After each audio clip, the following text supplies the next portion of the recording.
Hello and welcome to Eat Me. Today I'm going to be covering this peanut butter pie recipe that I have. I've showed me making it in the short videos. You can check that out. This video I'm going to show you the actual ingredients that I use, show you pictures of those, break down how much I used of each, and then go over the instructions for you so that way you can go ahead and make this pie at home. It's a no-bake pie, really simple. There used to be a newspaper that would go around for free in my area. Excuse me.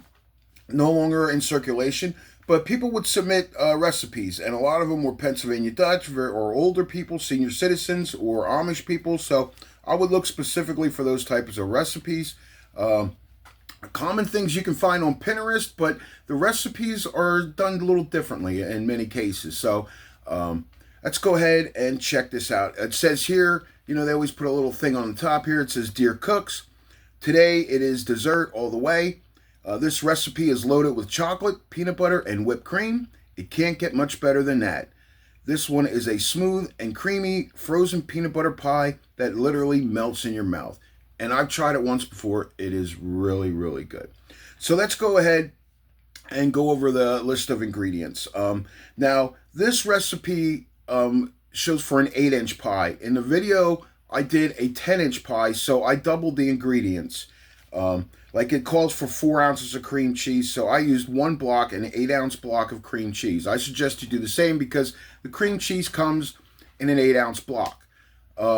Also, I would use Philadelphia cream cheese. Don't skimp on your ingredients. They make all the difference. Your body has a lot better adjustment with dealing with stuff that's real, and the taste is so much better. You'll enjoy your food a lot more. So, 8-ounce block of Philadelphia cream cheese, softened. You let it sit out to room temperature. That's all. Half cup of peanut butter. Okay. Half cup of sugar. I use organic sugar from Sam's Club. I buy mine. So I think BJ's also has the same brand of organic sugar that I use, but I like organic granulated sugar. I do not use Domino's. I would recommend, paying for the organic granulated sugar. 2 teaspoons of vanilla extract, and I always use pure vanilla.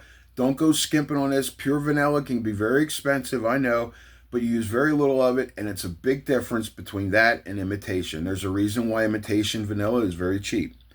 And then 2 8-ounce tubs of whip topping it calls for. I use Cool Whip. Again, I'm sure generic tastes fine, but in this case, I like to use the name brand. I think Cool Whip just, if you're going to use the whip topping, a pre-made whip, then Cool Whip is the way to go.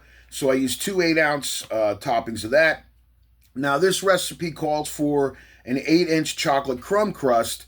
I went with the 10-inch graham cracker crust. I think the graham cracker crust goes much better with the peanut butter and the chocolate and that cream cheese.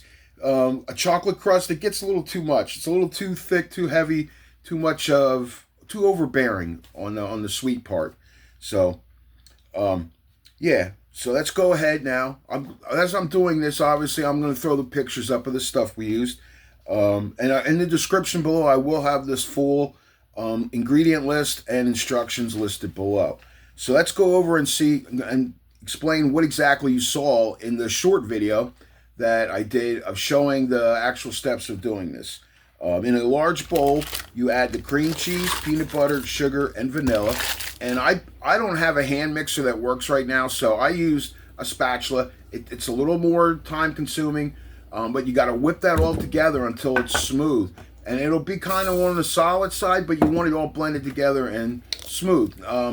If your Philadelphia cream cheese is room temperature and softer, it will be a lot creamier and smoother. Now, if you just pull it fresh out of the fridge, your Philadelphia cream cheese, you don't give it enough time to get down to room temperature, then it'll be a little more harder until you add the actual Cool Whip. Okay, and then after you do that, combine one 8-ounce tub of Cool Whip at a time and mix that in there.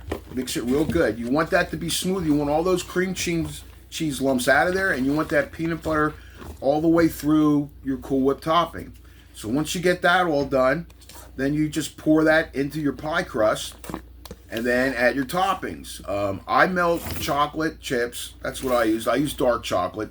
When you go to melt your chocolate chips, I always put a little bit of extra virgin olive oil on top, and then pop it in the microwave for a minute, and then stir that till it's completely smooth, and all those chips are completely smoothed out. You don't want them in little bits and pieces. Peanut butter, I don't add anything to it. You could put maybe a half cup, a quarter cup of peanut butter should be fine, more than enough, for like 20 to 30 seconds in the microwave. It'll get real nice and runny enough for you to use it as a drizzle. And peanut butter will freeze and get more solid in the, in the freezer. Now this recipe calls for Hershey's chocolate syrup. I didn't use that this time because Hershey's chocolate syrup does not freeze in the freezer. Because of the way they make it, it's unable to completely freeze. So, I mean, if you want to use Hershey's chocolate syrup on top, you can put that on top as your drizzle. But remember, when you go to cover it, you need a lid that doesn't touch the top, because that syrup it'll always be wet. So if a lid touches it, it'll come up and it'll smear on them. So that's why this time I went with the chocolate drizzle and just melt the chocolate chips and put it on it. And then you put it in the freezer for 4 hours. And that's it. Once you take it out of the freezer, you cut a piece off and it's ready to serve. You can add whipped cream. You can add chocolate chips to it. Ice cream. I've added vanilla ice cream to it already. It's really good. So that's it. That's how you make peanut butter pie. I have a whole ton of recipes I plan on sharing. Some really good stuff. The great thing about recipes is that sharing them, you can give people the same ingredients, the same recipe, and depending on who they are, it's going to come out differently. So, till the next video, take care.